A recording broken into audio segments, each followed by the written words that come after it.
What's up? What's up, everybody? This is episode 74 of Hoops Talk with Dave's Joint. Shout outs to everybody that's been supporting us thus far. For those who haven't seen any of my content, go check it out on YouTube, Facebook, and IGTV. But tonight we have a very special guest on this podcast. He's been one of New Jersey's most successful coaches for multiple decades now. He's been at Bloomfield Tech, and now he's also the head coach and athletic director at Hudson Catholic. Tonight we have Mr. Nick Mariniello. Coach, thanks for coming on to share your testimonial. I appreciate it. I watch your podcast all the time. I'm a fan of yours, seeing you at all the games over the last couple of years, and I appreciate you having me. Indeed. So my very first question is, what's Nick Mariniello's coaching philosophy? I don't know if it's as much of a philosophy as it's a mindset that I want my guys to play as hard as they can, and I want to be an advocate for them to be successful and get to the next level, whatever that next level might be. I think what a lot of people take for granted today, a lot of young people, is that playing hard is the most important thing, and playing hard is a skill. So just like dribbling a basketball or shooting a basketball or being a good defender, being a good offensive player, you have to learn a skill set is working hard every single day. Indeed. So my next question is, when did basketball begin for you? So I actually was a college baseball player. I played baseball at the College of New Jersey, worked on Wall Street after graduating the College of New Jersey, and then kind of was finding my way, left that job on Wall Street after a couple of years and went and took a sales position. When I was a salesman for actually my father's company, I started coaching young kids, got involved with basketball. My first job was a seventh grade youth team. Then I went to an eighth grade team. Then I became a freshman coach at Verona High School, and then became an assistant coach at Marist High School in Bayonne, worked for Mike Leonardo, who I owe a lot to. Then I was there for 3 years. Darren Savino, who's a very close friend of mine, was the JV coach. Darren's the associate head coach at UCLA and has been a college coach for a very long time. And, I've been a high school coach. So our careers have gone in two different ways. Then I became an assistant at St. Peter's University. I was at Roger Blinn for 2 years. And then after I got my teaching certification, I taught special ed for 15 years in the Essex County Vocational School District and was the head coach at Bloomfield Tech for 9 years. Left that after 9 years and was just teaching. And then Hudson Catholic, came calling. Coach Hurley had it rolling at St. Anthony's. Mike Kelly was having a lot of success at St. Peter's Prep. And I was going into a hornet's nest when I took the position over. 11, 12 years later, here we are having a conversation now. Mm-hmm. Indeed. So where does the story of Nick Mariniello begin? Where did you grow up? I grew up in Verona, New Jersey. I'm one of 3 children. My mother is a lifetime educator. My sister's an educator. My brother's a trained educator. My aunts and uncles are deans at my uncle was a dean at a college. And I was the last person that you would think to get into education. And I kind of, when I tell my story, I kind of got into education backwards, as well as I got into coaching backwards. I thought I was supposed to graduate college and go get a job. Mm-hmm. And, life takes different turns and twists, and I became a basketball coach and an educator, and I've been in education 25 years now. So and I've worked at 2 different places. I worked, at Bloomfield Tech. I was a teacher in Essex County Vocational School, like I said before. And I've been the athletic director at Hudson Catholic for 12 years now, and head coach. That's awesome right there. So high school, what was that like for you? You know what? I never really felt like, when I was in high school that I had a coach or didn't understand what the coaches were about.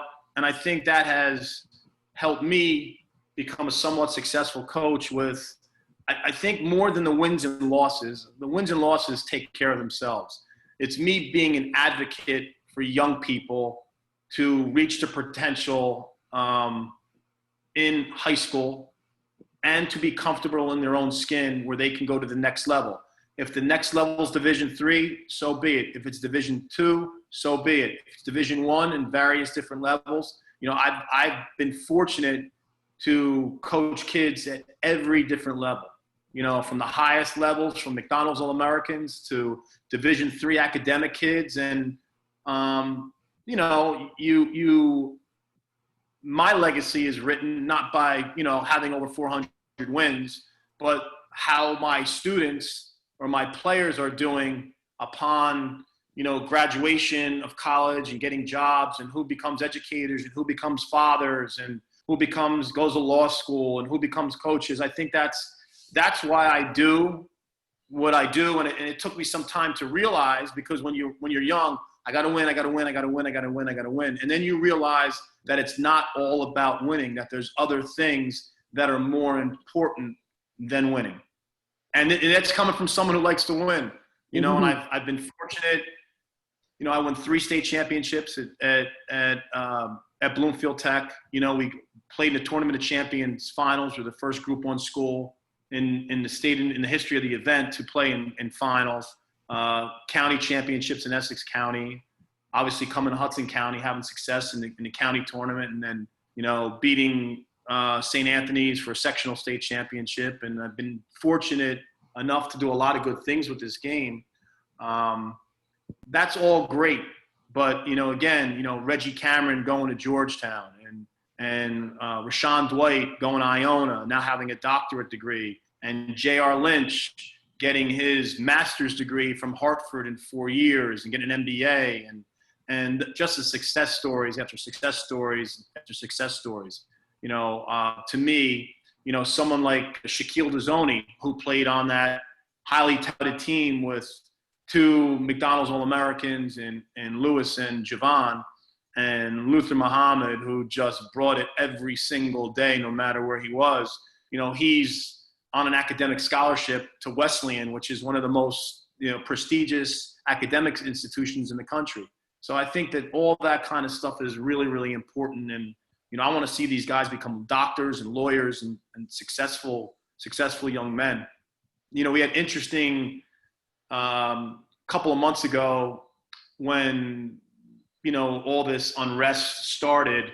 I reached out to a couple of the players to make sure that they were okay, and how can I advocate for them or be supportive of them.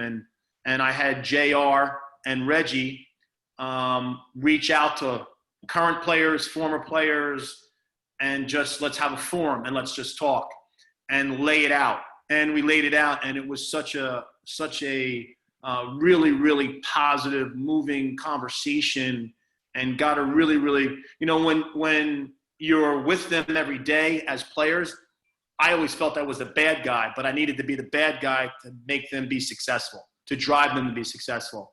And the lessons that they learned, and the relationships that you thought you had that you didn't have, or you didn't have that you thought you have, and how the littlest things, how they changed their lives, and what we talked about, it was just really, really moving.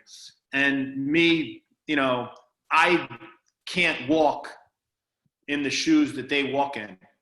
I'm from a different place. I grew up in a predominantly white neighborhood and I've been an urban educator all my life. Mm-hmm. So where I'm from and what I'm doing is totally, from different places. But one of the things we talked about, and they talked about, is they didn't see race with me, and they knew that I didn't see race with them.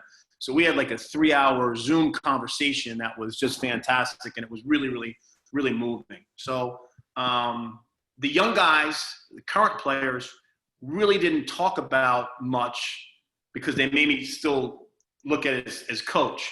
you know, where my relationships, once you graduate, you go out the door, it really, really changes. So it's coach, but it's more of a friend, you know, than it is as, and it's still mentoring, but it's a different type of mentoring.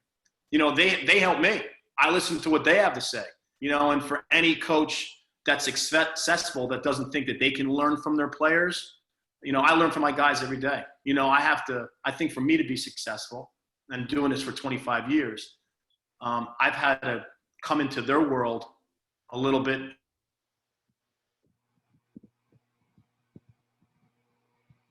Where did I leave? Where did you leave off?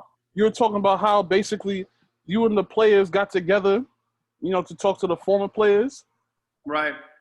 No, and you know, just learning them and seeing what they're going through and learning about what, you know, how they feel. You know, one of my former players is an accountant, and he's one of two people of color that work in that, and what he's got to deal with at work.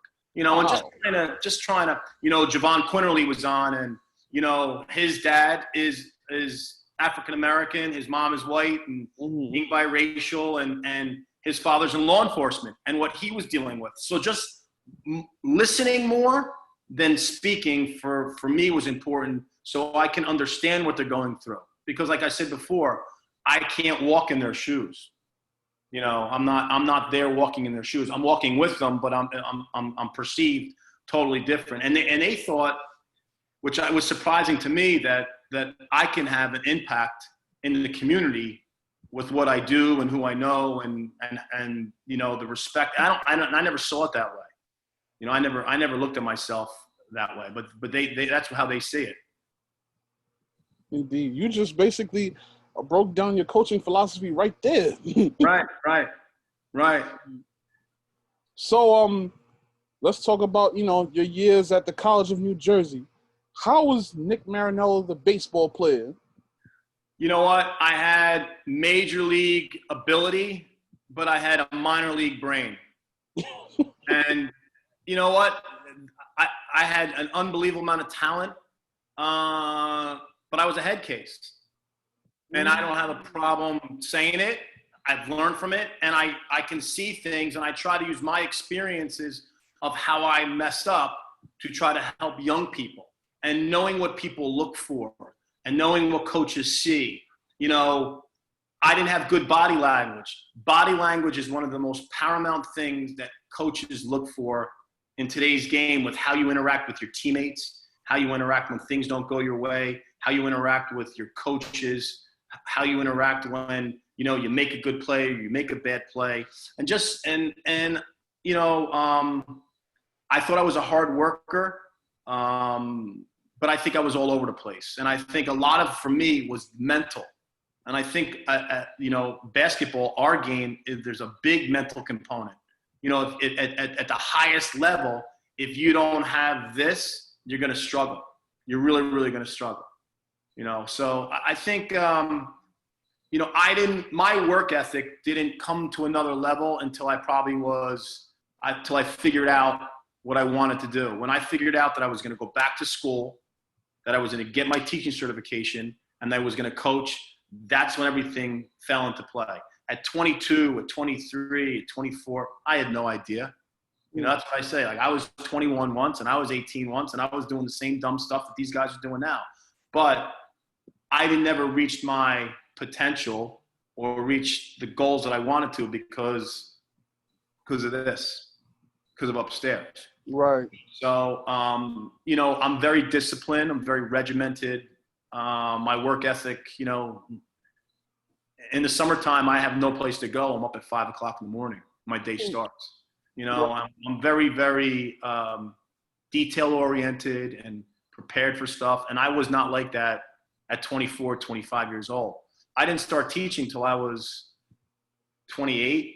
So, you know, my path was a little different than graduating college, doing your student teaching and going. So I think, but I also think that me working on Wall Street and working in what I call the real world, and commuting and doing all that stuff prepared me for where I'm at today.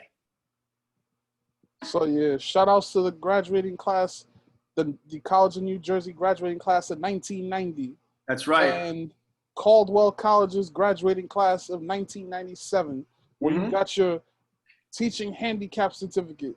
That's right. That's right. So, talk about your time in Wall Street.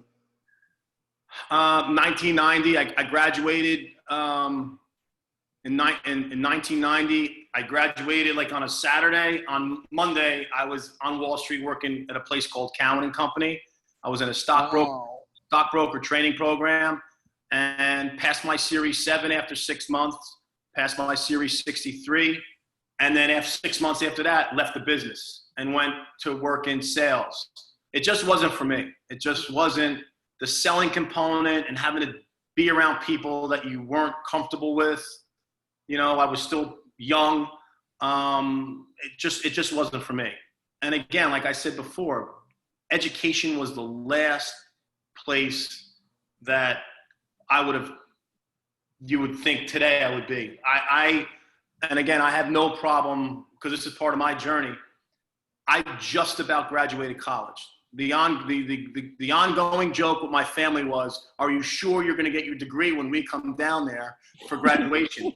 I graduated college with a 2.02 grade point average with the degree in political science and marketing. So I just about got through. And it wasn't because I wasn't smart. I didn't care. And then when I sold myself to, I remember as clear as day, is Dr. Simplicio at Caldwell College. I went in and I got accepted into this post-baccalaureate teaching program, and I got my teaching certification in history.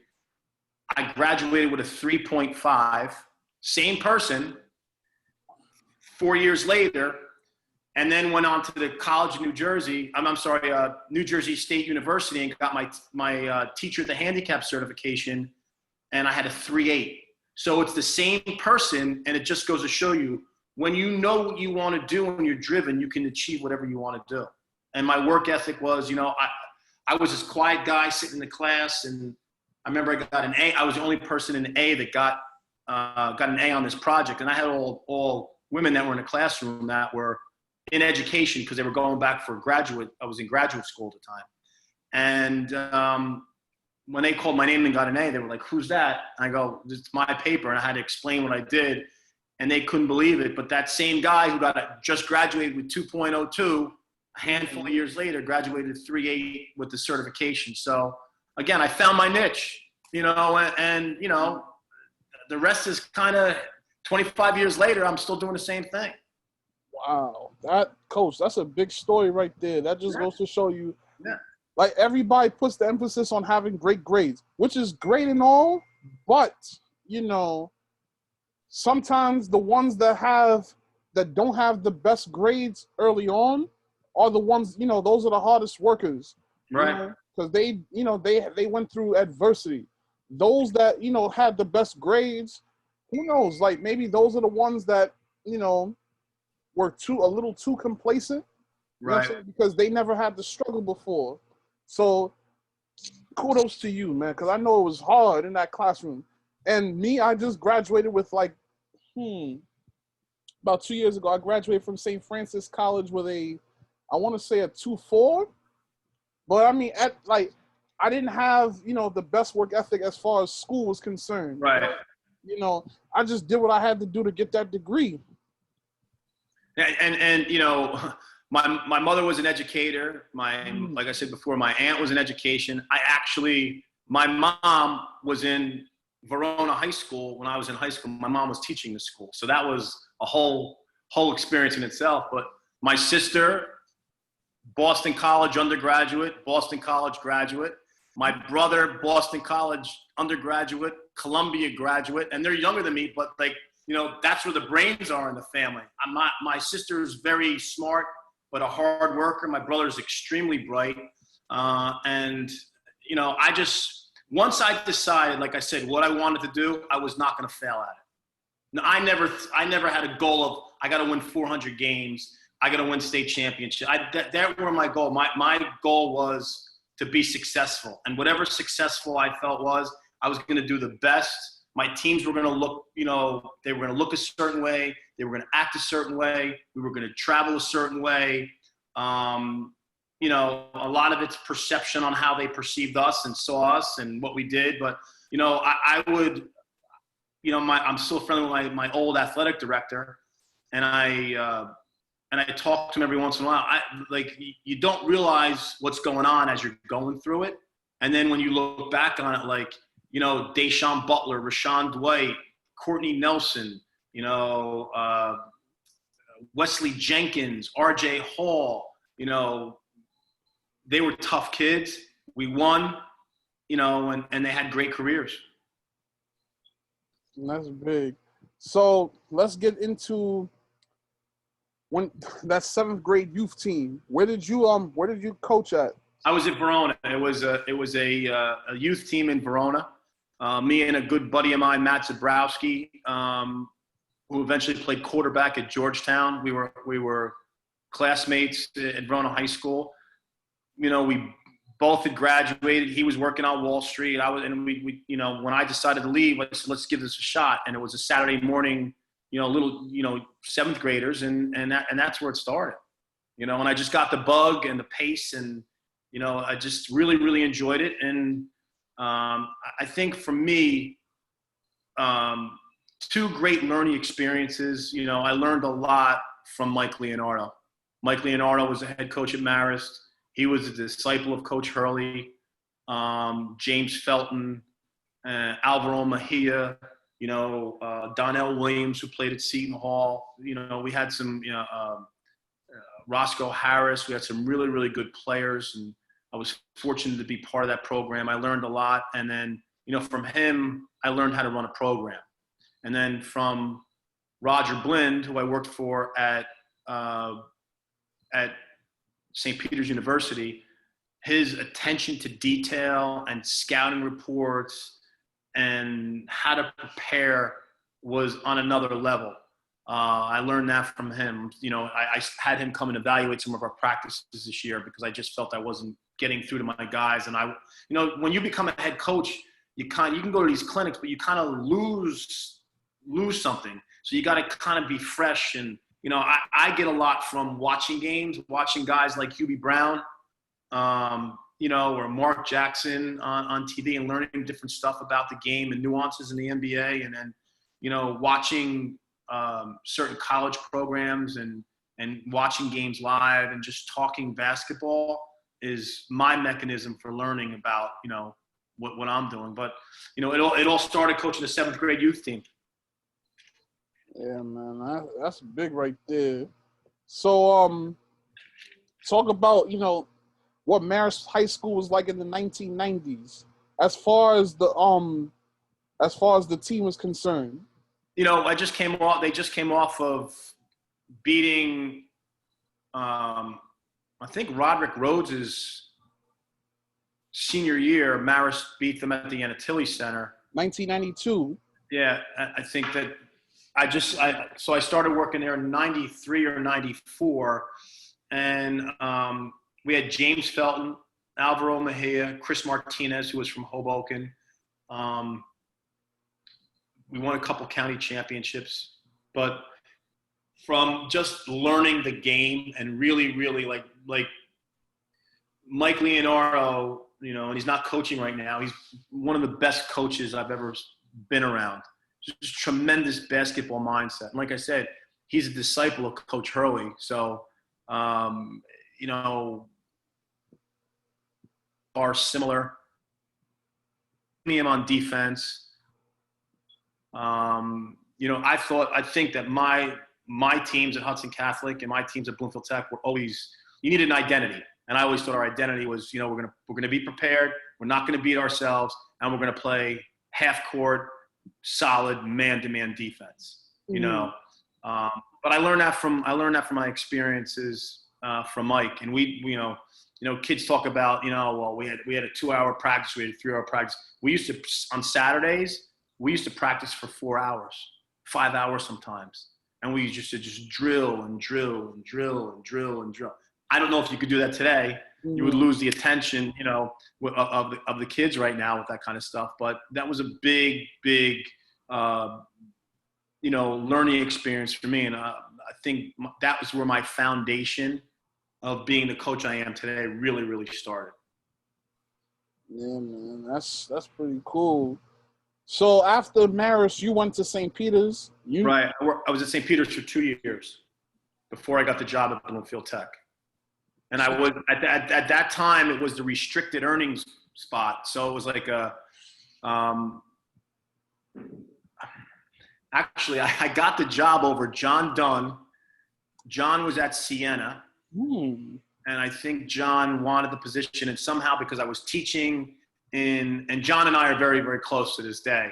I was teaching at the vocational school.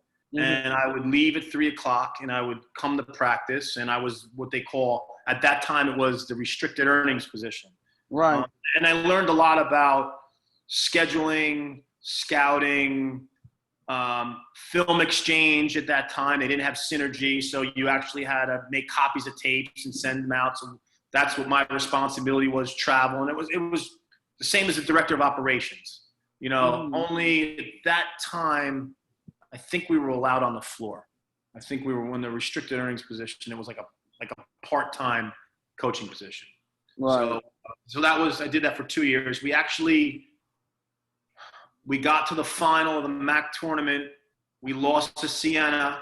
That was Paul Hewitt was the coach of Siena, and Paul became the head coach at Georgia Tech the following year. After that. So, and I had really good experience there. Really good experience.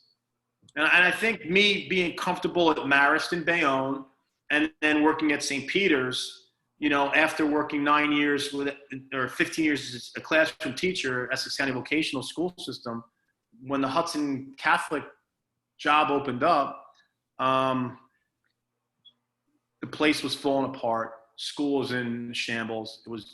They decided not to close. It was about to close. We were just going co-ed. I mean, we were at the bottom of the bottom of the bottom at that point in time from an institution. And, 11, 12 years later, that whole place has turned around, and I take a lot of pride in not only what we've done with the basketball program, but my girls volleyball team, or our girls volleyball team, is top 5 in the state. My baseball team won a state championship a few years back. I mean, when I first started, there was 340 kids in the building. There's 550 kids in the building now. So when Catholic education, and because you said your brother is at Cardinal Hayes, is declining, our numbers have consistently gone up. And our education has gotten a lot better than it was when I first got there. Our alumni have done an unbelievable job contributing to the school to keep it going. And it's a neat place. It's a really, really, really neat place. Yeah, I was gonna say, let's not get too far ahead of them. Hudson Catholic, like we'll get down to that later. But all right. So after 2000, you get the job at Bloomfield Tech. Well, before that, was Jamar Hunter on that team? Yes, he was. Jamar Hunter was on that team. Ricky Bellinger, Jamar Hunter, Rodney Rogers. Actually, Keith Sellers, whose son Antonio Sellers played for me for a year before he got sick. He was on that team. I think that's one of the reasons why he came to Hudson Catholic, because I coached Keith. I knew his mom, Felicia Harris, both tremendous players, both in the Hall of Fame, for my relationship with them when they were students at St. Peter's, and then come full circle, me being at Hudson Catholic and me being able to coach Antonio. But Jamar Hunter was a heck of a player. That's big right there. Yeah. If you're definitely watching this, Coach Mariniello just gave you a shout out. Kamal McQueen was on that team too. Yes. He played at Christ the King. Yes, he did. I think he played with Lamar Odom. Yes, he did. Yeah. And at that point in time, I was young, so I would relate to the guys really, really well. So it was my job to keep everyone in line, to be perfectly honest with you. But I had a really good relationship with those guys, really good. And I had a lot of fun, a lot of fun. Well, that's big right there. Shout out to St. Peter's University, who at that time was called St. Peter's College. That's right. They're still the Peacocks. That's right. And Shaheen Holloway, who we worked together at Bloomfield Tech, he was my assistant, now the head coach, doing a phenomenal job. And Sean and I are really, really close. I'm really happy for him, what he's doing there. And you know, I know they're doing a lot of work at the Anatelli Center. They're redoing the whole thing.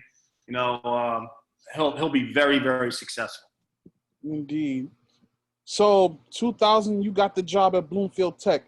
Talk about, you know, what it was like, you know, teaching at a school like Bloomfield Tech, and what the program was when you first got there. There's 4 schools in the vocational school district. I was teaching at the West Caldwell Center, and I get the job at Bloomfield Tech. So I would drive from West Caldwell to Bloomfield every day. And we had open enrollment, and kids would come from all over Essex County to the school.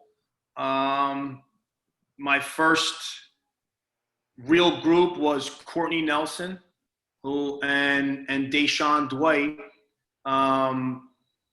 were my first 2 guys. Courtney was Player of the Year, I think, in 2004. Went to Richmond and then transferred, when there was a coaching change, transferred to Rutgers. But we had some really, really talented teams. I was fortunate enough to coach a lot of MAC players, and I won a lot of games with MAC players. You know, so I think Courtney, again, was a Player of the Year in 2004. Jason Wilson went to Quinnipiac. He was on that team. Rashon Dwight was on that team. He also went to Quinnipiac. Joe DeSantis was the coach. And actually, Darren Savino was an assistant at Quinnipiac at the time.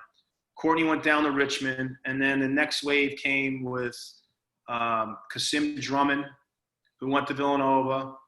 Deshaun Butler, who is going into the West Virginia Hall of Fame this year.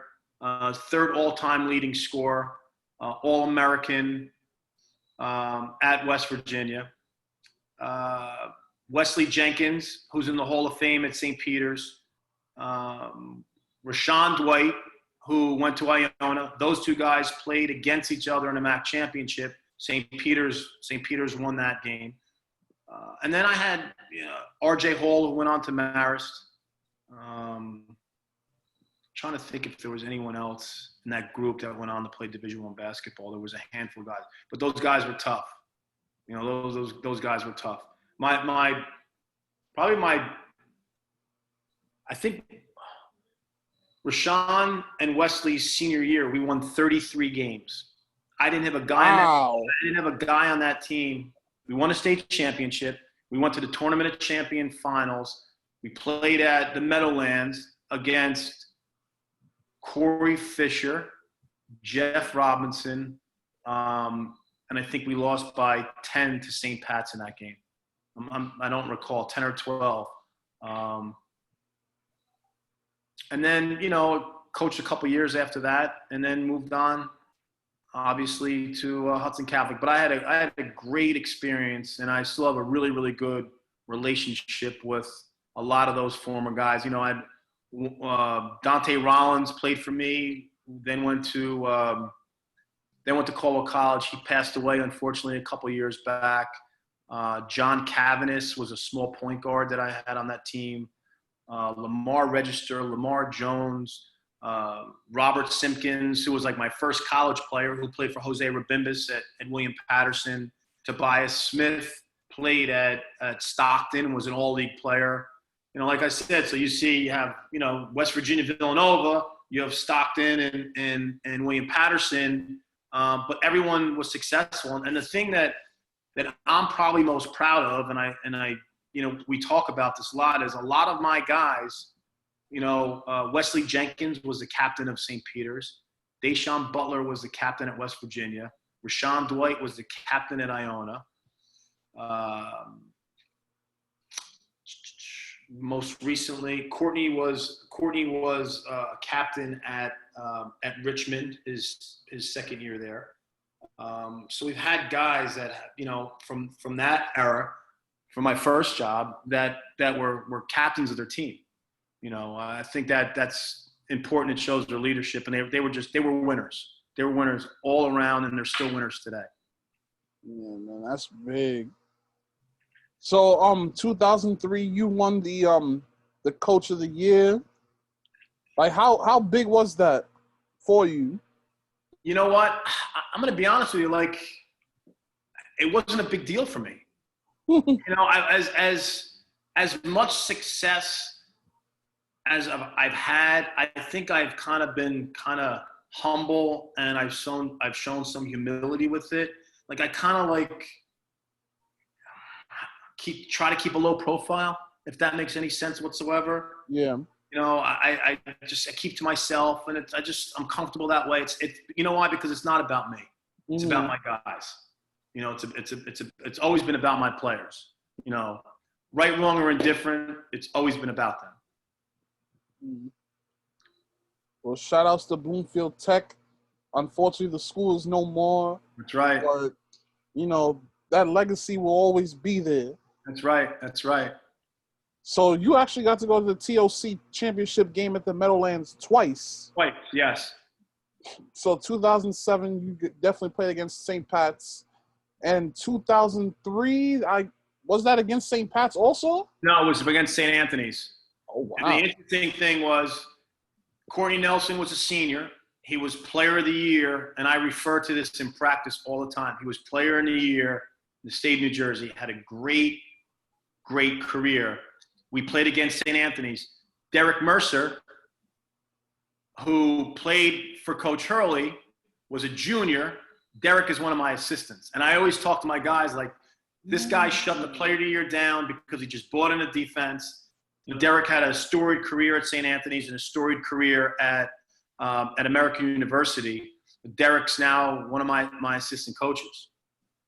I take that back. That was 2004. Yeah. You guys were actually in the book, The Miracle of St. Anthony. That's right. Which is one of my favorite books ever. You're doing your research. That's amazing. Yeah. Well, unfortunately, you guys weren't on the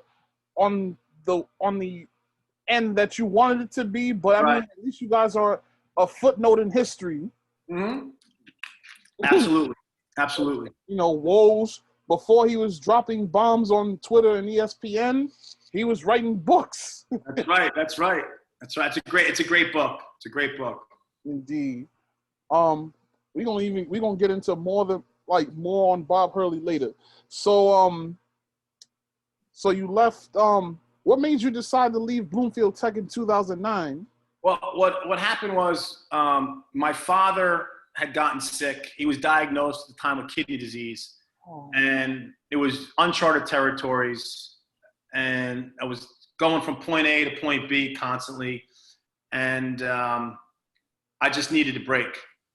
You know, I needed a break, and especially, you know, this became my life. And, you know, my marriage at the time, my family at the time, that was all secondary. But when my father got sick, I took a year off to kind of figure out how we can navigate his illness. And I walked away, and I actually coached a AAU season with the players.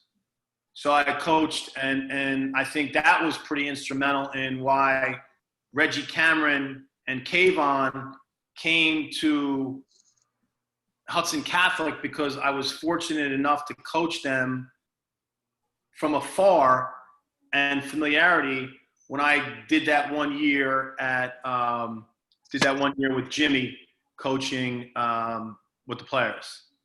You know, and then, you know, those guys went to Patterson Catholic, and then I think when Patterson Catholic closed, they were comfortable with me, and then, you know, they were the guys that came to kind of get our thing started. Well, rest in peace to Pasquale Marinello. That's right. That's right. May he rest in peace. He was a good dude. He would have loved all the success. He would have loved all of it, you know. Absolutely. Yeah. Yeah, I'm sure he's still proud of you right now, Coach. That's right. That's right. So, 2010 it is, you got the job at Hudson Catholic. Talk about, you know, how it felt, you know, to be coaching, but this time at a Catholic school and at, you know, Hudson Catholic, where you said, you know, things were kind of, you know, things weren't as great as what they were now. Things were daunting. Things were daunting, and the last 11 or 12 years I've lost track. Have felt like a lifetime, to be perfectly honest with you. I mean, people thought I was crazy taking the job. People thought we could never win there. But hard work and took your lumps at first and keep going. And we've had some success, obviously the bracket that we're in is a monster. Not only do you have to be talented, but you have to be a little lucky and you have to be healthy. But it's unbelievable competition, unbelievable coaches, playing in our non-public B North, especially now that it's kind of been recalibrated with the schools that are involved. But people thought I was absolutely crazy taking the job, especially with, like I said before, Coach Hurley being at St. Anthony's and they were rolling. Mike Kelly was at St. Peter's and he was rolling. Obviously, St. Benedict's was rolling, and just the Patrick School, and that was right around when Dave got the Roselle Catholic. So it all started to come to fruition with how successful our bracket is. Mergen being at Gill and playing a lot of the non-public A schools. So, but because they were so fun, we were so far behind in building a culture. I think we've done a pretty good job of building a culture. Now, you mentioned Kavon Stewart and Reggie Cameron. Like, you got them as sophomores and you had them for 3 years. So, how was it bringing them into the fold, and how was it, after Patterson Catholic closed? Like, how big was it inheriting the two of them? It was phenomenal. I mean, to this day, I spoke to Reggie and Kavon last week. We joke around now because I'm not coaching them anymore. I'm coaching them like, what are you doing with work? How you doing with, what do you want to do? You want to come coach with me? Obviously, Reggie with Kavon. Reggie's at St. Joe's now. Reggie eventually wants to go work in the NBA. The Georgetown degree and the lineage that he has, pedigree he's got is tremendous. But I think that you have to give those two guys a lot of credit for starting this. Taking a leap of faith when they could have gone anywhere they wanted to go. They said they wanted to be about them and build something. They bought into it and they built something. And they were the foundation. Then Nasir Barino and Kyle McGlegin and Safi Sabur and then J.R. Lynch, and then obviously as you keep going, you have Luther Muhammad, Jahvon Quinerly, Shaquille Dezzoni, Lewis King. Lewis came to us via transfer, but we had some really, really talented guys. But Kavon, Reggie, and Kyle McGlegin, that particular class, built the foundation of the success of Hudson Catholic. And then like a brotherhood, they would just, I wanted the young guys to relate to the older guys because everyone's gone through the same thing.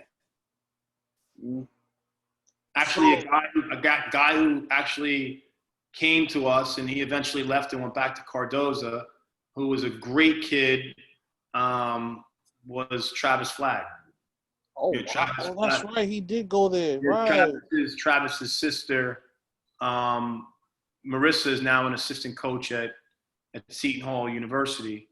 But Travis was another guy who took a leap of faith. And, Travis decided to go a different direction. And then he's actually coaching right now. And I saw him last year at a Seton Hall game. And, I have no hard feelings. If guys feel they need to change, they need to go someplace else, I understand it.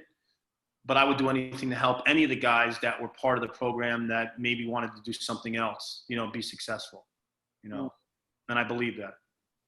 So Nasir Barino and J.R. Lynch, they were a really good backcourt.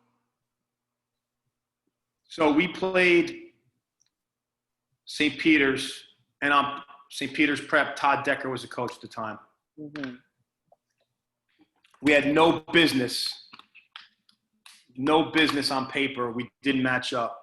But those two guys willed us to win, and we wound up winning the county championship at Union City High School. They were tremendous kids. Both have their degrees. JR got his MBA in 4 years at Hartford, was a 2-year captain there. Nasir had a different path. You know, he had knee issues, didn't finish playing. They honored his scholarship, but he was, you know, his knees were bone on bone at one point in time and could not finish his career. But graduated this past year from San Diego University, and but they were a great backcourt, great backcourt, and two really good kids. An interesting thing about JR, you know, you talk about kids taking the path of least resistance, and things like this don't happen anymore. Freshman year, JR was a 5'5", 135-pound freshman. He played on the freshman team. Sophomore year, JR played on the JV team. Junior year, JR played on the JV team and would split time, played 5 to 7 minutes a game behind Kavon Stewart. Kavon Stewart goes to Robert Morris. JR becomes a senior. JR has a phenomenal senior year. And the rest is history with him. I mean, he had a storied career at Hartford. Got an MBA from Hartford in 4 years. You want to talk about using basketball to get his education. And actually, I spoke to him earlier today. He wants to go to law school. Wow, so he started applying to law school because he wants to be a millionaire. That's wonderful. But great kids. You know, I've been blessed. You know, usually as coaches, the kids are better off because of what you do for them. I'm a better person, and Hudson Catholic's a better place, and Bloomfield Tech was a better place because of those kids coming through the doors every day and into the building. I truly believe that. Absolutely. Shout outs to J.R. Lynch, man. I hope he does everything, you know, and succeeds in law school. That's major right there. Yep. And I remember him because I was a manager at St. Francis College for 3 years. Right. And we actually played JR when he was at Hartford. Right. He was the real deal. Yeah, no, he could play. You look at this little guy and you're like, you know, but he scored 1,000 points. Captain. I mean, he's like a legend up there right now. Legend. And you know what? His work ethic and determination and drive, he does everything right. Everything the right way. But those guys were close. Those guys, and it was interesting to see the shift, how close Reggie and Kavon and Kyle and Nasir and JR were. And then it was about the team. And then the social media era kind of clicks in, and then everyone's kind of in a different direction. And, you know, when I had Luther and Lewis and Jahvon, they were like rock stars. I mean, I remember going to North Bergen. There was 3,000 people playing in a game, and I benched those guys because they were late to a meeting and I didn't start. What? Yeah, and the fans were booing me because they wanted to play. Like, we were like losing the game. They were so upset with me. But again, it always needed to be about the team, and the social media tool can be a gift and a curse a lot of times. Right. You know, it's good when everything is going right, but when people turn on you, and it's a cowardly way to communicate with a lot of this stuff. You can say what you want unpoliced, a lot of it not being true. You know, young 15, 16, 17, 18-year-old kids have feelings, and, you know, that's why there's a lot of issues with young people today because of this stuff. Exactly. You know? But they were like rock stars. I mean, that team, we were talented. You know, I still think if Lewis didn't get hurt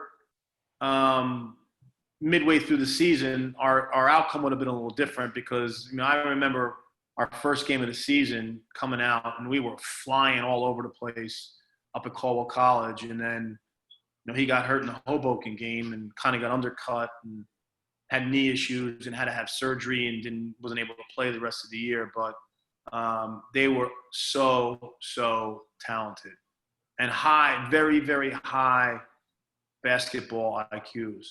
But the glue to holding that whole thing together, like the level of which Luther Muhammad held those guys accountable and practiced hard. If Luther had one bad practice or two bad practices in 4 years at Hudson Catholic, it was a lot. The guy brought it every day. And that edge that he brought was tremendous, is tremendous, because he still has it going right now. Right. Oh, yeah. Shout outs to my guy, NJ Hoop Recruit. That's right. I actually, now that you mentioned, I did see the highlights of that game at North Bergen. It was, right. Boy, was it packed that day. That's right. But, hey, I'm sure you guys won. Yeah, no, we won. But the fans of North Bergen weren't happy with me because I sat those guys, And listen, like I said, I'm not easy to deal with. But as difficult as I might be, I always have the best intentions for my guys. Whether they understand it now or they understand it down the road, they might not like it, they might not agree with it, but it's about principle, And when you get into the real world, as you're getting older, people don't care. If you don't come to work on time, you're going to get docked or you're going to get fired. Or if you can't be held accountable, your boss is going to say, you know what, it's not going to work out. And I think the life lessons that we taught or that we teach is very, very important. It's not just about basketballs. I think what I do now is more of managing personalities and helping kids with what's going on in their lives. Basketball is something that just brings us together. But there's a lot of other things.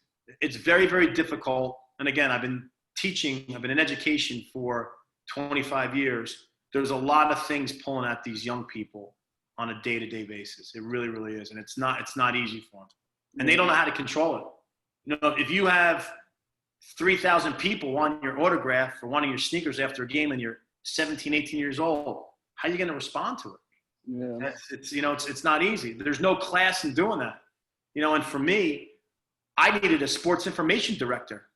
You were an assistant and you were a manager in college, so you know what that's about. Yeah. Like I needed someone to help manage these guys because media credentials and I'm the AD, the coach, and and a control freak, so I wanted everything to be right. And right. My job was to protect these guys. Because there's a lot of guys out there that want to take advantage of these young people. Right. And it's my responsibility that I got to protect these guys. Yeah, and exactly. I think they understood that. I really believe they understood that. And then on top of that, I'm glad you brought that up, Coach, because it's like you have, the leechers in the stand. Well, I'm not gonna call them that. You got the fans in the stands, right? And you also have the ones with the tape recorders, right? Media, right? And how was it, dealing with that media attention? It was for them. It was difficult. I never forget. There was a young man that snuck into my practice, and we threw him out of practice because my practices were always closed. Right. Somehow I left to go to my office, and the team room is downstairs by the cafeteria. He snuck back in, wow. and he interviewed them, and it didn't portray them in a good light. And the backlash from the parents, like I said, I didn't let this guy in. I threw him out. I was protecting your son, and it was a lesson to them. You have to, when I say no, it's no. I got to be able to go on and be able to trust you. It just wasn't a good interview, And again, you're talking about 16, 17-year-old kids with a 26, 27-year-old adult. It just was sitting at a table. They weren't dressed right. It was. They were in their practice jerseys. No, it wasn't right. It wasn't right. And knowing down the road that who might be a potential NBA player or a high-level college player, you know, you want to prepare them like, don't do this. We need to prep for this, you know, but they're young. They're going to make mistakes. That's the reality. You know, you were young. I was young. I made mistakes. You make mistakes. It happens, but I didn't have at stake what they had. And I don't know if you had the level of what they had at stake, you know, you and I were probably just two regular guys where they are elite. Right. And it was hard to get up there like that. They can chop your legs out and you could be, fall can be, you know, fall can be unbelievable.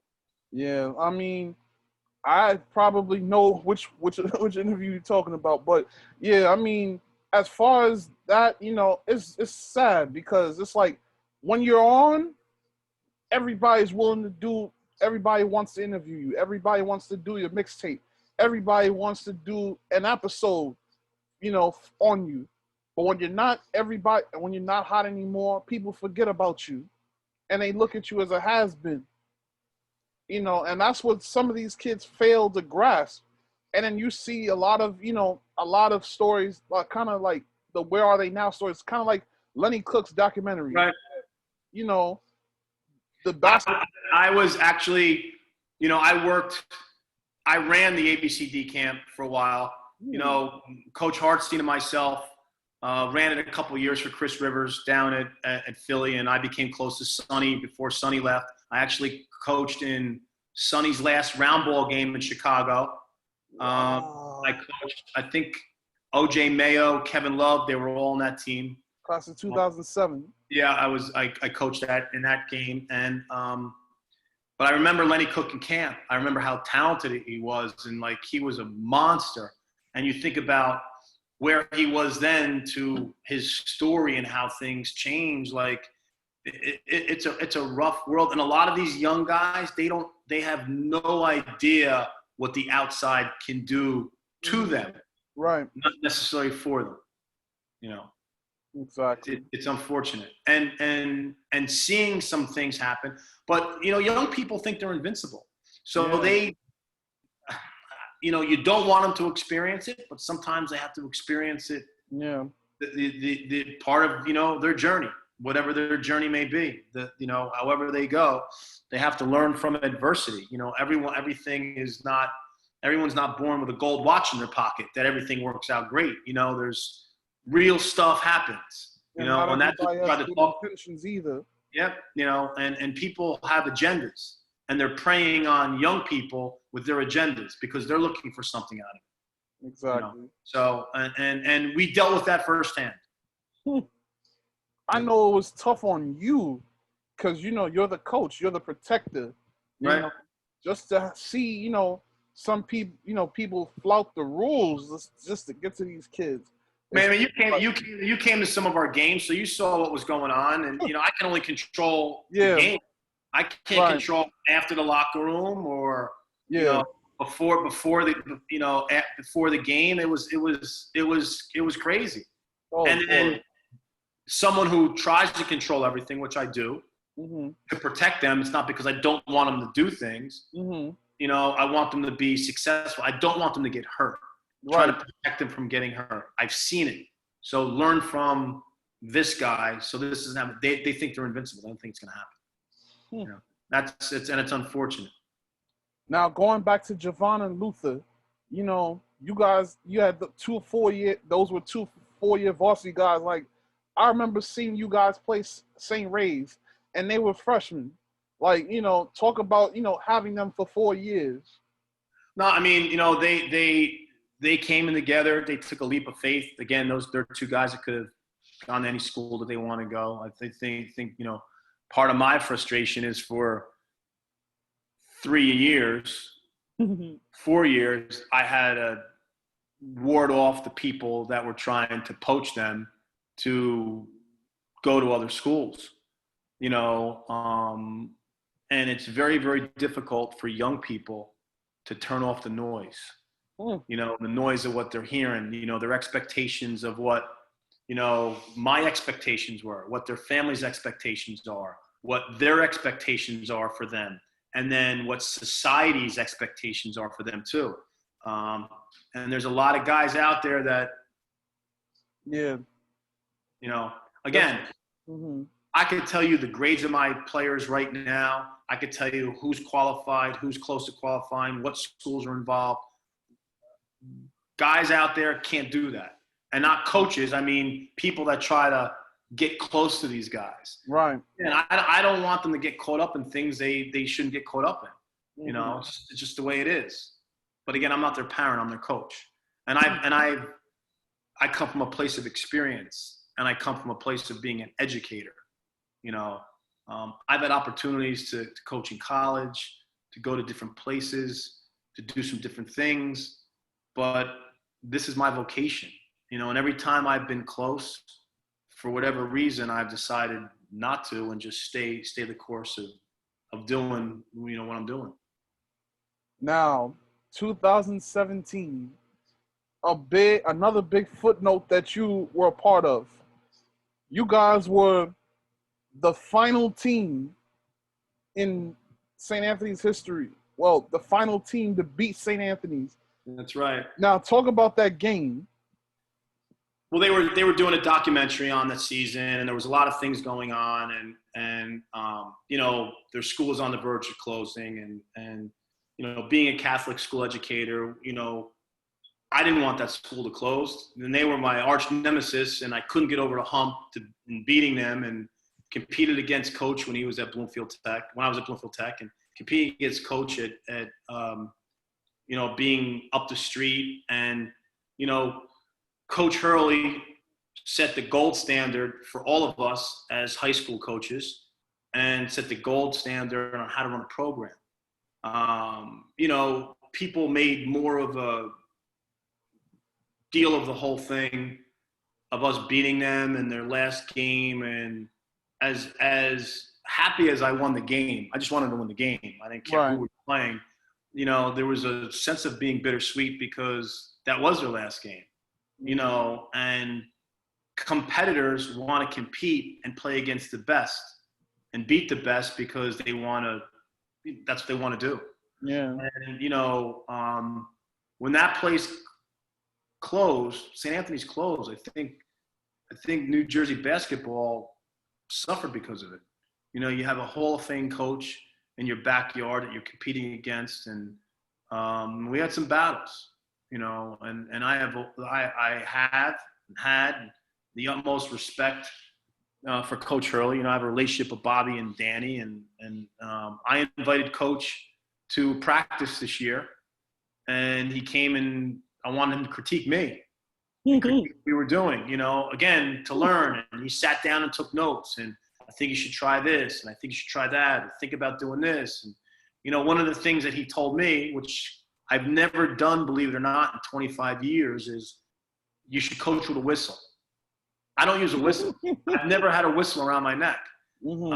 But you know, he said they need to learn how to stop on a certain thing, on a command with a whistle and stuff like that. So, you know, it's one of the things that we talked about. But I was extremely fortunate that he was able to come to practice, and he was his constructive criticism was extremely, extremely appreciated. Yeah. Shouts to Coach Hurley, man. I love what he's doing with the Hurley Foundation. That's right. That right there is big. Yep. Great job with that. So, with the Antonio Sellers, you know, great kid. It's just, you know, very unfortunate what happened to him. But I'm happy that he's getting well, getting better. Like, talk about, you know, when the situation first happened with him. Actually, I saw his mom today, and Antonio's birthday is on Wednesday, so I'm going to go over to the house and see him. But obviously, Felicia and Keith are friends of mine. I coach them, and, you know, Keith works in Jersey City. Felicia works at Lincoln High School as a CIT coordinator in Jersey City. And then I was blessed that I had an opportunity to coach Antonio for the year at Hudson. And then, you know, we were doing a scout for the Patrick School game, and he's complaining about headaches. Called his mom. She said, just, give him an Advil or an aspirin. I said, I have permission to do that. And she said, yeah. And she said, they probably didn't eat today. He's probably got a headache. You don't go from point A to Z and think that it's significant as it was. And then we wound up winning the game. Played a really, really good. John Delgado hit a big shot late. And Justin Glover hit a big shot late. And, Zion played well, and Tone played well. We had a really, what they did? They followed the scout. They followed the preparation. It was like they're young guys, and it all started to come, and we were looking forward to the next game, which was against Roselle Catholic. And he wasn't feeling right in the Roselle Catholic game. He played and was a little off. I actually got on a flight the next day and went away for a couple of days to clear my head and just kind of get away from it a little bit. And then that Sunday night, mom calls me hysterical crying and basically says, listen, Antonio's getting rushed to the hospital, his head, he's bleeding, blah, blah, blah, the whole thing. And then I got on the next flight the next morning, flew back and went right to, they were transporting him from Bayonne hospital to hospital down by Rutgers. Oh. And he wound up having a brain tumor and surgery, and has been recovering for a while now. I was there every day, every other day with the parents. As a coach, you're in control. And I've never felt more helpless in my life, not knowing what to do, how to do it. I couldn't fix this. You put a game plan in, you're prepping for a game, there's an issue, you fix the issue. I couldn't fix this. I couldn't, I felt helpless, and it was very, very difficult for me. And then, going to the hospital, and, I hadn't been to the hospital since my father was sick, which was a while. Mm-hmm. And the sounds in the hospital all started to come back, and the anxiety and the struggles that I had dealing with his illness was, still deal with it every day. I think about it every day. I think about what his parents go through. What you don't really understand the magnitude of what my kids who are playing with him at Hudson Catholic are going through, that are his friends, that are his colleagues, his pals, and how they're dealing with how they see it, and having to be there for everyone, including the family. You're there for the family, you're there for his teammates, you're there for him, and during the recovery period and stuff like that, and full circle with the Make-A-Wish Foundation coming in and doing that great tribute, and him going to the game, and him, him doing different things. I haven't seen him in a while because of COVID, and I'm very, very self-conscious of him and his health, and his, going through the chemo and going through the radiation. His resistance, in my mind was low, and I didn't want to, I don't want it because of me. Kid's been through enough. Yeah. So listen, at the end of the day, he knows I love him. His parents know I love him, and anything that I can do, we can do, that the school community can do to help him on the road to recovery, I'm there for. But it was, you kind of grow from it. You kind of understand it. It makes you really put things in perspective. And it's unfortunate that you have to go through something like that as a coach to say, is all this that important? But great kid, high-level player, high-level student, high-level character, and his mom and dad were phenomenal basketball players. Phenomenal basketball players. Shout out to Antonio Sellers, man. Antonio, if you ever get to see this, just know that, I'm praying for you, and I hope you get well and that you beat this disease very, very soon. Because I want to see you ball out again someday. I'm holding out hope that you be on the court someday, man. So, and hopefully if it's Duke, then all the better. But get well soon. So, also, you had the chance to coach Zion Cruz and Shane Dezzoni, two guys that unfortunately they left. They moved on to other schools. Um, Talk about coaching them for a short time. Shane's a high level player. Um, you know, he just wanted to change. At the time he was commuting from the Poconos every day, to Jersey City. His dad would drop him off and then turn around and go home. And I think that was really, really, it was taxing on him. And, probably only got 70% because he was exhausted all the time, but Shane's a hell of a player, obviously a Division I player. From what I understand from afar, he's got a handful of schools involved. Really, really nice kid, smart kid. I think probably the main reason he left was because of commute, commuting from the Poconos every day. It was just too much, and it probably wasn't the right situation for him because it was so draining on him, the commute. So I think that had a lot to do with it. And, he was at Huntington last year, boarding school. And then I think they had some issues this year with funding for the school. So I think that's one of the reasons why he's at Brewster. And Zion needed to get out of Jersey City.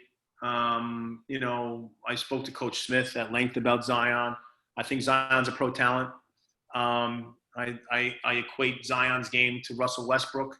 Mm-hmm. Zion is young. I think with time, the maturity level will come out. And I think him being away and being, with Steve will do him some good. I think it's probably a smart decision for him to where he's at right now. But a high level talent and both good kids, both really good kids. Shout outs to both of them, man. I wish them nothing but the best moving forward.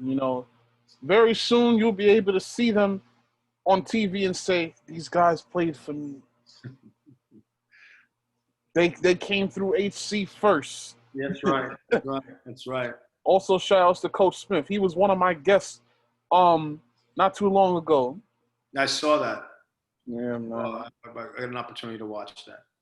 So, talk about, not only are you coaching at HC, but you're also the AD, and you're also teaching there too?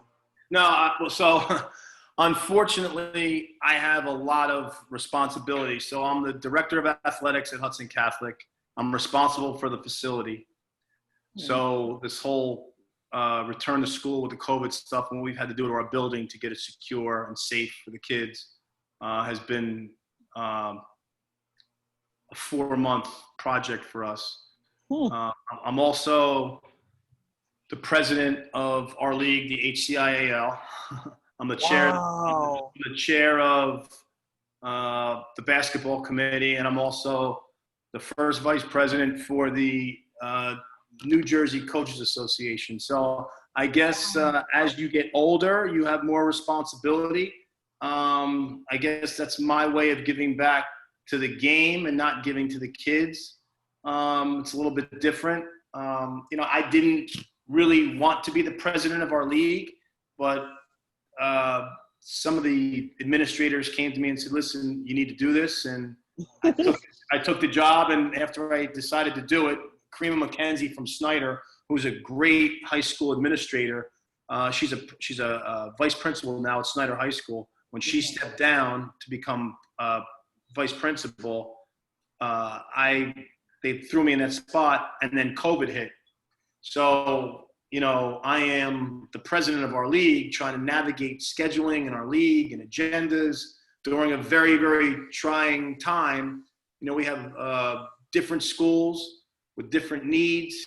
You have your North Hudson schools, you have your Jersey City public schools, you have a handful of non-public schools. So there's group 1s, group 2s, group 3s, group 4s, non-public A. At Hudson Catholic, 60% boys, 40% girls, with 22 sports. So I have a lot of responsibilities, you know. Sometimes I just wish I was coaching. I really would like to see how good of a coach I can really be if it was just about basketball, you know. And maybe it says something about my leadership ability that people have said, you got to do this, we want you to do this, we want you to do that. So maybe I should take it as a positive thing, not look at it as, well, it's just another level of something that someone wants me to do. I mean, they should have just asked you if you would have been the president. You know, that's a tough job already. But, you know, I mean, it's good that you took it on. Yeah, and it's going, and during a bad time, things are going well for us. Yeah. And I have a good relationship with my fellow ADs. I just wish that last year's championship game had been at St. Peter's. Right. That trip to, what was the name of the place that you guys went? It was in High Tech and Secaucus. It's going back to St. Peter's is under construction. I don't know if the court's going to be ready.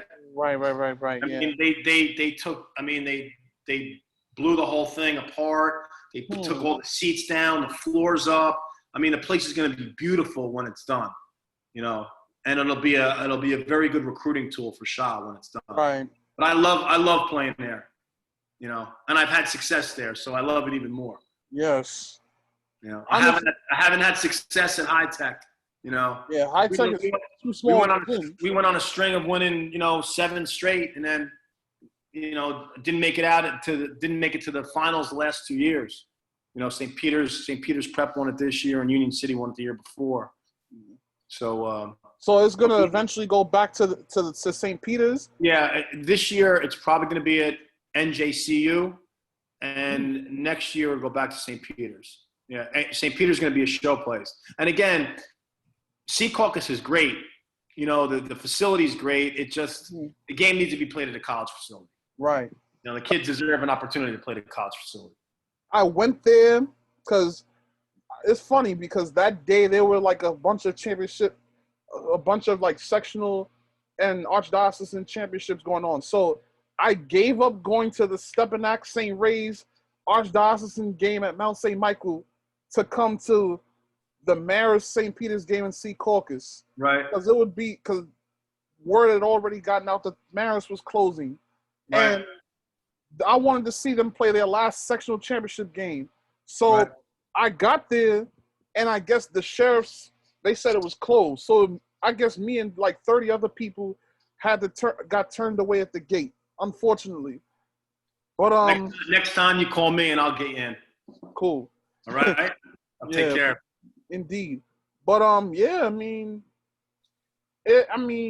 I love that. I love those HCIL games.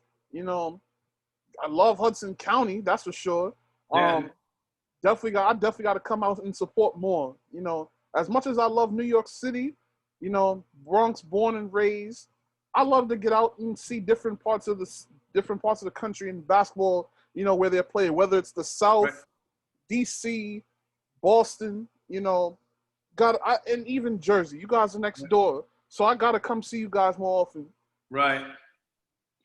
But also unfortunately, Marist, you know, whom you used to coach for a few years, unfortunately they've closed. Like, how is it losing a school like Marist? I mean, you know, Ben did a great job. Again, he's a Coach Hurley disciple, so you know they're prepared. They play hard. They defend. They do a good job of taking you out of your rhythm. You know, you want to play against the best competition. Them closing hurts the league. Yeah. You know, and you want good competition. You know, you want your, you know, and to me, when I coached at Bloomfield Tech, the county championship was just as important to me because it's in your backyard as a state championship. And I feel that way today. The county championship is just as important. Although, you know, winning the Group 1 state championship was a little bit different than winning sectional state championship because of who we have to play and how we have to play, you know, in the non-public B. Right. So, but the county championships are important to the school community too. The rivalries. We've had wars with St. Peter's, and no matter who's better, who's got better players, whatever it is, Alex does a great job of coaching his team. He's a really, really good young coach. They're prepared. They don't beat themselves. He's a really good point guard, and I'm a fan of good guards. I've always had success with good guards. And when you have really good point guards, you're in every game. And with Alex, with his guard, and then with the guard at Union City, we got some really good guards in our county. I will definitely be at both of those games this year. Whenever you guys play Union City, shout outs to Little Mo, Union City, and Mark Armstrong over at St. Peter's. But, outside of them, you guys have some pretty good players too. Yeah, I mean, Isaiah Griffin, I think, is probably one of the best defenders in the county. And the first time we played Union City last year, I put Isaiah on him, and we shadowed him the whole, and he had maybe 6 points. Mm-hmm. So, and that's just as important as scoring 15 or 18 points, is being great at something, being a great defender, a great shooter, rather than just be okay at a variety of different things. So, we're up to the challenge. My team is going to look different because we're going to be a little bit smaller and really guard-oriented, but it seems like small ball's winning on the collegiate level. Small ball's winning on the pro level now. So, when you have guards and you can spread teams out, and if you can defend, you got a shot to be in every game. Indeed. Once again, shout outs to Maurice Odom and Mark Armstrong. They holding Hudson County down.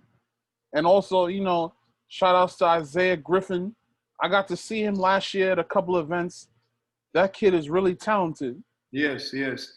And Justin Glover, finally he's healthy and he's got Ivy League and Patriot League level schools, and he's got an offer from Howard, and really, really smart kid, takes college classes. Him and Reggie Cameron probably are two of the best shooters that I've ever coached. They're that good, and Justin can make shots from anywhere on the floor. So he's gotten better defensively, and ball handling has gotten better. So the future looks bright for those guys, and I'm looking forward to this season. Finally coaching. I mean, I haven't been around those guys since March. We lost to Gill in the quarterfinals, I guess, of the section. Mm-hmm. And then a week later, with school closed. And we had orientation today, and Justin and Malcolm, Timel, Mike Jackson, who was at Marist, transferred, so he was there. Caden Easy was there at orientation. I haven't seen those guys other than Zoom in a long while. And the first time I'm going to see my guys from afar is, they're playing in this fall league. Indeed. Yeah. I'm definitely, I'm going to be there. So Anybody, if you want to check out the Hawks, go check them out every Wednesday at Glenfield Park in Montclair, New Jersey at the Players Fall Ball. Right. And obviously, Hudson Catholic alum is coaching. And then after the season, he's going to go overseas. He's going to play in Puerto Rico. And then probably J.R. Lynch is going to coach the team. Oh, wow. We're not allowed to coach. So none of us are coaching. So J.R. is going to coach the team. That's great. Yeah. And then I think he's going to go play overseas this year, and then he's got his law school applications in. Yeah, man. I definitely got to chop it up with JR, man. I'm definitely going to talk to him about them Hartford days. He's doing a little podcast to himself. I don't know if you've seen it. It's called No Script. You definitely check that out too. Yeah. He does. He's had a bunch of different guys on it. He's doing a good job. Doing a really good job of it. So, this is one of the questions that I love to ask, Coach, before I lead up to the final question. if you could go back in the time machine to 1990, what would you tell a young Nick Mariniello at 23, 24 years old as he's making the transition to graduating from college? Find something you love, find your passion, and run with it. And don't let, anyone stop you. Don't worry about what people say. Just chase and chase and chase, and your dreams will come true. Again, I didn't have visions of doing this. I didn't have visions of getting multiple certifications and getting an education. I didn't have it. It just happened. And when, again, like I said to you, I remember, when I left Wall Street, I left my father's company. I started bartending at night. I was hustling, bartending, student teaching, coaching, and working my way. It's not like today, everyone wants everything now. And I worked and worked and worked and worked and worked to get this. And I think I've had a pretty good career. I think I never thought my name was going to go on the floor at the high school I'm coaching at while I'm coaching. It was such a surreal experience. I downplayed the whole thing, and it made me really feel uncomfortable. But I walk in there now and I said, my name's on the floor. It's great. I never thought any of this was going to happen. I didn't dream of this happening. I just made it happen. If that makes any sense. I got to coach in Jordan games and, work with some great guys. I've gotten offered college jobs, and, I'm from Verona, New Jersey, so, it's been half my life doing this stuff, make a lot of sacrifices. And as much as I complain about it, because I complain about it all the time, it's like my drug. I need to do this. I need to coach. I need perfection. I want things done a certain way. And I really, really want what's best for these guys. And I want them to be successful. It's the most important thing to me. So just focus on your dreams and focus on your niche, and you'll be successful. Final question. What's next for Nick Mariniello and the Hudson Catholic Hawks? I don't know. I want to get through tomorrow with wearing a mask and hand sanitizer and all the stuff that we have to do. What's next is I'd like these kids to have a sense of normalcy, and everyone talks about this new normal. It's unfortunate what they have to go through. It's unfortunate that the spring athletes couldn't play spring sports. It's unfortunate that there's no AAU season. I'm concerned about where they're going to school and what they're going to do next and how this is going to affect them. What's next for us is trying to create the most normal environment for them in an abnormal situation, and hopefully basketball and athletics play a big part in that. Well, Coach, thank you for coming on to share your story. It's a great one, and I wish you and Hudson Catholic and the HCAI, the HCIAL, and everything else you're involved with, nothing but the best moving forward. David, I appreciate it. Good luck with your podcast, and I'll see you very soon. You need anything, you let me know, and I thank you very much. Coach. Buddy. Thank you. Indeed. Well, everybody. God bless and be safe. Indeed. Well, everybody, this is episode 74 of Hoops Talk with Dave's Joint. Shout outs to Coach Mariniello and everything he's doing down at Hudson Catholic. For those that, are from Verona, New Jersey, College of New Jersey, Hudson Catholic, and everything else that he's been involved with over the years, go check this out on YouTube, Facebook, and IGTV. Stay safe, stay blessed. Peace.